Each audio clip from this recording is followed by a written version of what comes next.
question. What's kind of your time frame as far as deciding whether you're going to run for president or not? Yeah, every 2 years, the most important duty, at least in Wisconsin, of the governor is to not only propose but pass a budget, sign it to law. And so our next state budget will be debated and signed, if everything goes right, which it historically has while I've been governor, by June. So I would imagine by the end of June we'd be in a position, budget being completed, to come out and make an announcement one way or the other. But obviously we're here, we're feeling good about where things are at. And we feel strongly about the fact we need new leadership, and not just a new president, but a new common sense, conservative-minded president who's going to move this country forward. Okay, great. Common Core seems to be an issue that's cropping up, at least in the primary election, and we're seeing some differences between different candidates. Where do you stand on Common Core? I oppose it. I mean, I like high standards. I think high standards is a good thing. I have 2 kids who went to public schools. They're in college now. I got 2 nieces still in public schools. I want high standards, but I want them set by people at the local level. Okay. By parents, by teachers, by school board members, and others out there. Years ago, when I first ran in 2010, it wasn't even on our radar. It was something I didn't hear about, didn't really come up to anywhere in my radar. It wasn't until just a couple of years ago, in 2013, in our state, when a number of parents and concerned citizens, even some teachers, came to us. And so after that, we drafted legislation to pull back from that. It had been in the law in our state before I became governor. Okay. And we actually have an independently elected superintendent of public instruction who's not in my cabinet, who actually administers it. So we actually have to change the law to do that. Okay. The legislature didn't pass it, but I just put in my budget language that pulls back on it and says that no school district has to use it.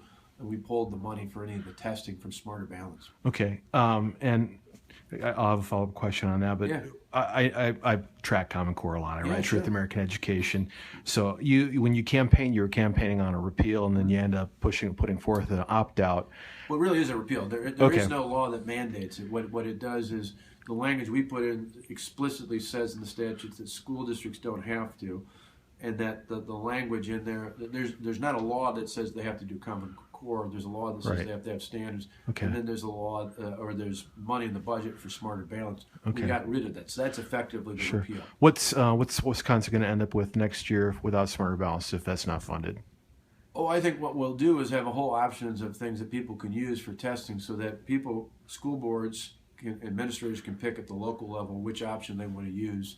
So whether it's the ACT or any number of other things out there, but they're not told by the state government exactly what they have to do, and they don't have to they don't have to be obligated to use Common Core curriculum. Okay. Let's see. I'm trying to think here. With immigration, where are you at as far as immigration reform? Are you looking at just border security? How do we go from there once the border is secure? Number of things. Border security for sure. Unlike this president, I've actually gone to the border. I've been there with the governor of Texas. I talked to other local and state officials. It is a huge mess, far beyond immigration. It's a threat to our safety, our security, really essentially our sovereignty out there. And so we've got to deal with that.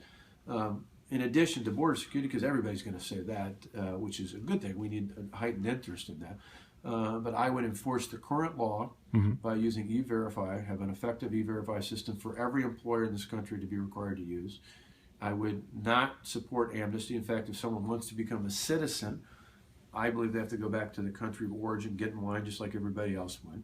And then for legal immigration going forward, one of the things the national media doesn't get is there's already restrictions today on legal immigration. I just believe they should be set based on economics. And in particular, I believe the number one priority of a legal immigration system for the next president and the next Congress should be looking out for American workers and American wages. And when times are tough and unemployment's high and labor participation rates are low, why would we want to have wide open doors that floods the market? Conversely, if times get better and American workers are back to work and wages are up, well, then eventually at some point there may be a need for more legal immigration.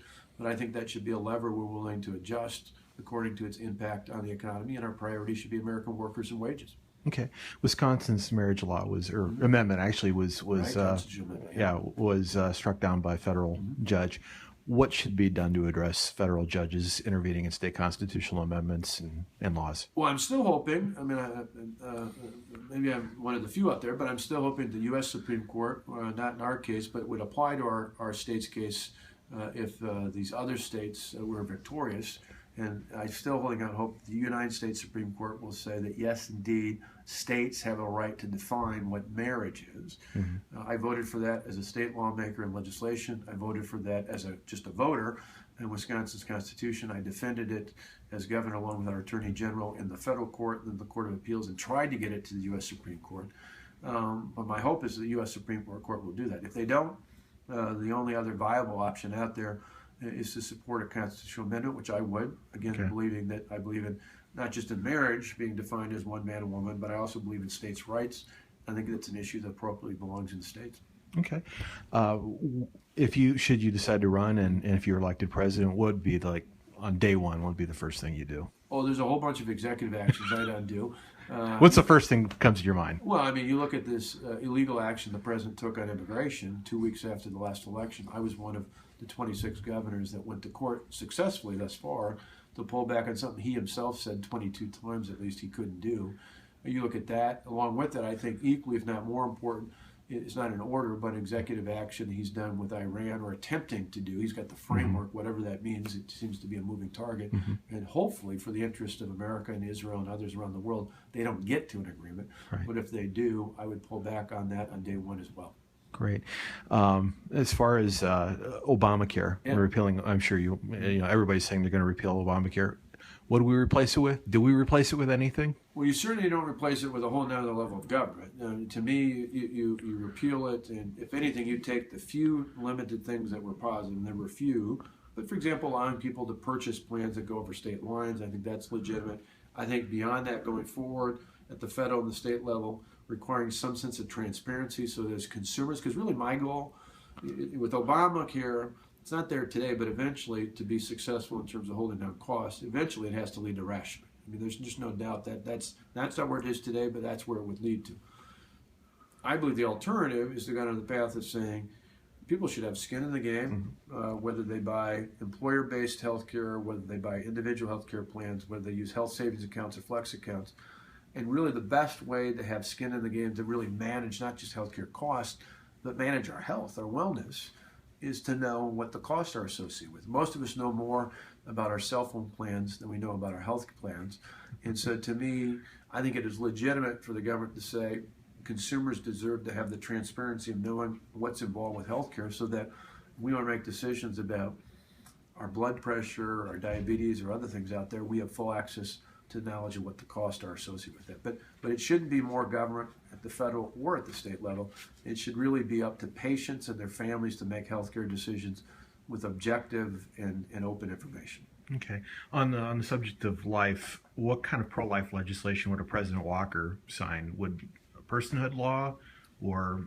Well, the personhood would require an amendment, and the president, no matter who it is, doesn't handle any constitutional amendments. So that would be something that people are passionate about that, and the Senate need to have leaders there. Okay. But I believe in life. I believed in that long before I was in politics. I was president of the College Students for Life long ago when I was in school. So I have a passion for protecting life. It goes all the way back. It was reaffirmed then when Tonette, my wife, was pregnant with our first son, Matthew, and again the year after with Alex, when I saw those ultrasounds. One in particular, Matthew had his thumb in his mouth, and you could see the fingers, and that realized this is not a blob, this is a life. But in terms of legislation, at least under the current context, a couple things I think are appropriate. Certainly affirming the Hyde Amendment and saying that tax dollars should not be going to support abortions or abortion-related services. Not only do pro-life people like me believe in it, I think the vast majority of Americans support that. Secondly, and I've talked about this at the state level, but I think it's reasonable to do it at the federal level as well, and that is to say that to put a prohibition on abortions, late-term abortions after 5 months, that's when an unborn child can feel pain. That's when many experts say that there's a critical increase in terms of complications to the mother of that child. I think those are reasonable things that we could act on right away. There are obviously other things that could be pursued in the future, but those are things that can be done immediately and don't run in conflict of even the current Supreme Court decision. Okay, and probably one last question, because Eric looks like he's about ready to pull me out of here. Right. What sets you apart out of this potentially large field? What sets Scott Walker apart from everyone else? Yeah, I think three simple things. And a lot of great people, many of whom are friends of mine. But I think one, overwhelmingly, voters are looking for someone who's new and fresh. If we're going to take on someone from the past like Hillary Clinton, we need someone from the future. I think secondly, voters are overwhelmingly said they want someone from outside of Washington.